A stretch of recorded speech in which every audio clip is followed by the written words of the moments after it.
प्यारे बच्चों, आज हम लोग सच्चिदानंद हीरानंद वात्स्यायन जी की रचना सुनहले शैवाल से संकलित हिरोशिमा शीर्षक के अंतर्गत दिए गए पद्य के विषय में पढ़ेंगे और उसके भावार्थ समझेंगे।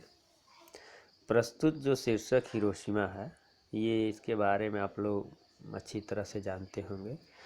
ये जापान का एक शहर है और द्वितीय विश्व युद्ध में अमेरिका के द्वारा जापान के हिरोशिमा और नागासाकी नामक नगरों पे परमाणु बम का प्रयोग किया गया, जिसका परिणाम बड़ा ही भयावह और विनाशकारी हुआ। उस भीषण नरसंहार का और विनाश का सजीव वर्णन इस काव्य के माध्यम से आगे जी के द्वारा किया गया है।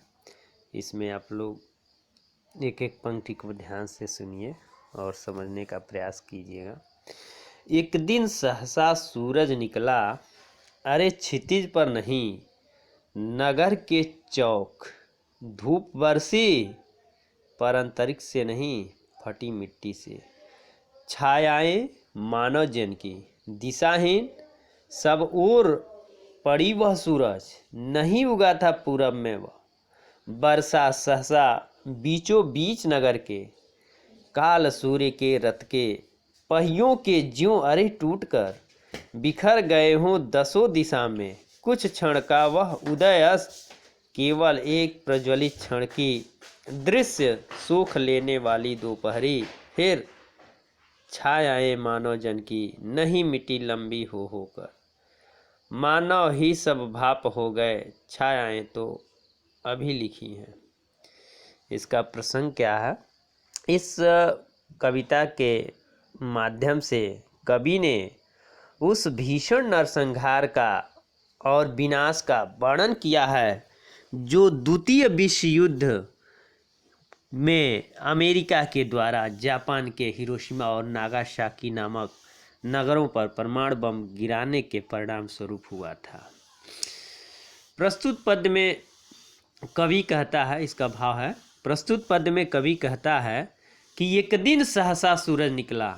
एक दिन अचानक सूर्य का उदय हुआ, लेकिन यह सूर्य अंतरिक्ष से नहीं, आकाश से नहीं, अरे क्षितिज पर नहीं। क्षितिज जहाँ धरती और आकाश मिलते हुए दिखाई देते हैं। जैसे सूर्योदय जब होता है पूर्व दिशा में, जब आप देखेंगे तो ऐसे लगेगा कि धरती और आकाश मिलते हुए दिखाई दे रहा है और वहीं से सूर्य का उदय हो रहा है। तो कवि कह रहा नहीं, क्षितिज से नहीं, अंतरिक्ष से नहीं, बल्कि नगर के चौक। नगर के चौक में सूर्य निकला और धूप की भी बारिश हुई। सूर्योदय के होने पर धूप निकलता है, प्रकाश होता है, ताप बढ़ता है। लेकिन इस सूर्य से भी, उसी जो एक कृत्रिम सूर्य है जो परमाणु बम है, और एक प्राकृतिक सूर्य है जो ईश्वरीय है, वह भी धूप देता है। उससे भी धूप की बारिश होती है, इससे भी धूप की बारिश हुई। पर प्रकृति निर्मित जो सूर्य है उसकी धूप अंतरिक्ष से होती है, और मानव निर्मित सूर्य का जो धूप हुआ वह अंतरिक्ष से नहीं, फटी मिट्टी से। कहाँ से हुआ? धरती से हुआ। वह सूर्य न तो आकाश में उदित हुआ, न ही उससे धूप की वर्षा अंतरिक्ष से हुई, बल्कि इस धूप और सूर्य का उदय परमाणु बम के विस्फोट से हुआ। छायाएं मानव जन की, दिशाहीन सब ओर पड़ी वह सूरज। नहीं उगा था पूरब में वह, बरसा सहसा बीचों बीच नगर के। कवि कह रहा है कि मानव जीवन की जो छायाएं हैं वह दिशाहीन होकर चारों ओर पड़ी हुई थी।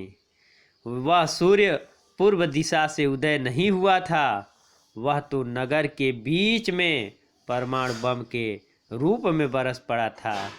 कहने का आशय यह है कि नगर के बीचों बीच फटने वाले परमाणु बम से सैकड़ों सूर्यों का प्रकाश, सैकड़ों सूर्यों का ताप निकलकर चारों ओर फैल गया था और वह परमाणु बम इतना विनाशकारी था कि उसका प्रभाव 10 दिशाओं में इस प्रकार बिखर गया जैसे काल सूर्य के पहिए क्या हुए हैं, खंडित हो करके टूट टूट करके सभी दिशाओं में यानी इधर उधर फैल गए हैं। बीचों बीच नगर के काल सूर्य के रथ के पहियों के ज्यों अरे टूट कर बिखर गए हों। काल सूर्य के पहिए के जो जिसमें दोनों पहिए लगे रहते हैं, वह डंडे टूट करके इधर उधर बिखर गए हों, फैल गए हों। सूर्य का उदय और अस्त होना, कुछ क्षण का वह उदय अस्त केवल एक प्रज्वलित क्षण की दृश्य सोख लेने वाली दोपहरी फिर। जिस तरह से प्रकृति निर्मित सूर्य होता है, उसका उदय अस्त एक निश्चित समय के अंतराल होता है। 12 घंटे का उदय होता है, 12 घंटे का अस्त होता है। लेकिन यह मानव निर्मित जो सूर्य था, जो परमाणु बम रूपी सूर्य का उदय अस्त हुआ, वह कुछ ही क्षण के साथ समाप्त हो गया। और लेकिन उसका जो विनाशकारी प्रभाव था, वह ऐसा प्रज्वलित क्षण था जिसने अपने ताप से दोपहरी के सूर्य का प्रचंड जो ताप है उसको भी अपने में समाहित कर लेने वाला था, उसको भी सुखा कर रख दिया था। और इस प्रकार समस्त दृश्यमान सुंदरता जो पृथ्वी पर विद्यमान था, वह क्षण भर में समाप्त हो गया। छायाएं मानव जन की नहीं मिटी लंबी हो होकर, मानव ही शब भाप हो गए, छायाएं तो अभी लिखी हैं। कवि कह रहा है, उस काल्पनिक दृश्य का शब्द चित्र प्रस्तुत करते हुए कहता है कि मानव की छायाएं आज तक समाप्त नहीं हुई। मानव की जो छाया थी वह अभी भी बनी हुई है, कहीं पत्थरों के ऊपर तो कहीं मिट्टी के ऊपर तो कहीं दीवारों के ऊपर। कहने का आशा यह है कि जो मनुष्य उस विनाशकारी बम के प्रभाव से जहाँ मरा, जहाँ उसका शरीर चिपका, वहाँ एक आकृति आज भी प्रमाण के रूप में बची हुई है। उस काल्पनिक दृश्य का वर्णन करते हुए अज्ञे जी कहते हैं कि मानव की छायाएं आज तक मिटी नहीं, समाप्त नहीं हुई। वे छायाएं लंबे होकर के भाप के रूप में परिवर्तित हो गई। उन अभागे मानवों की छायाएं आज भी झुलसे हुए पत्थरों पर, उखड़ी हुई सड़कों पर, दीवारों पर बनी हुई हैं। अर्थात आज भी उस भीषण नरसंहार के प्रभाव को प्रत्यक्ष रूप में देखा जा सकता है। झुलसे हुए पत्थरों पर, उजड़ी सड़कों की गच पर, गच में क्या होता है, जो दीवारें होती हैं, जो उखड़ी हुई सड़कें होती हैं, उनके ऊपर गली भी होता है। गच का अर्थ होता है मानव का रचा हुआ सूर्य। मानव का रचा हुआ सूर्य मानव को भाप बनाकर सो गया। पत्थर पर लिखी हुई यह जली हुई छाया मानव की साखी है। यहाँ पे कवि बता रहा है उस भीषण नरसंहार के प्रभाव को प्रत्यक्ष रूप से वर्णन करते हुए, जैसे लगता है कि उसने अपनी आंखों से देखा है। कहता है, अपने दुख को व्यक्त करते हुए अज्ञे जी कहते हैं कि प्रकृति द्वारा निर्मित सूर्य तो हमें प्रकाश देता है। प्रकृति द्वारा निर्मित सूर्य हमें क्या देता है, प्रकाश देता है, जीवन देता है, हमें नई ऊर्जा देता है। लेकिन मानव द्वारा निर्मित यह सूर्य जो परमाणु बम के रूप में था, उसने मानव को ही समाप्त कर दिया। उसने मानव को भाप बना करके सुखा दिया, उड़ा दिया। पत्थर बनी हुई मानव की, पत्थर पर बनी हुई मानव की जो छाया है, वह इस बात का स्पष्ट प्रमाण है और इस बात का साक्ष्य दे रही है कि मानव ही मानव के विनाश का कारण बन गया। पत्थर पर लिखी हुई यह जली हुई छाया मानव की साखी, साखी का अर्थ होता है प्रमाण, साक्ष्य कि मानव के विनाश का कारण यह मानव ही है।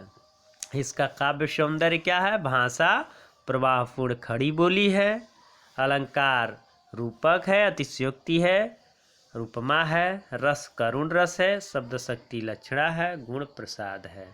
तो इस हिरोशिमा नामक शीर्षक के अंतर्गत दिए गए पद्य को आप लोग अच्छे से पढ़ लीजिएगा जो सुनहले शैवाल से लिया गया है, और इसको कई बार सुनिएगा और इसका भाव व्याख्या अपनी फेयर कॉपी में अवश्य लिख करके तैयार कर लीजिएगा। इस तरह से हम लोगों के काव्य खंड के अंतर्गत जितने पाठ इस सत्र के लिए निर्धारित थे उसको पूरा कर दिया गया। अब इसे पुनः हम लोग समय के अनुसार रिवीजन करेंगे, और आप लोग जो थोड़ा लापरवाही किए हैं वे लोग उसे अवश्य ध्यान से पुनः पढ़ेंगे। ये नहीं कि फिर लापरवाही करें तो आपका नुकसान होगा। और क्लास जैसे कि शुरू हो गया, आप लोगों को मालूम ही है परीक्षा निर्धारित समय पर ही होगी, इसलिए पढ़ाई के साथ लापरवाही बिल्कुल मत करें। आज के लिए बस इतना ही, धन्यवाद।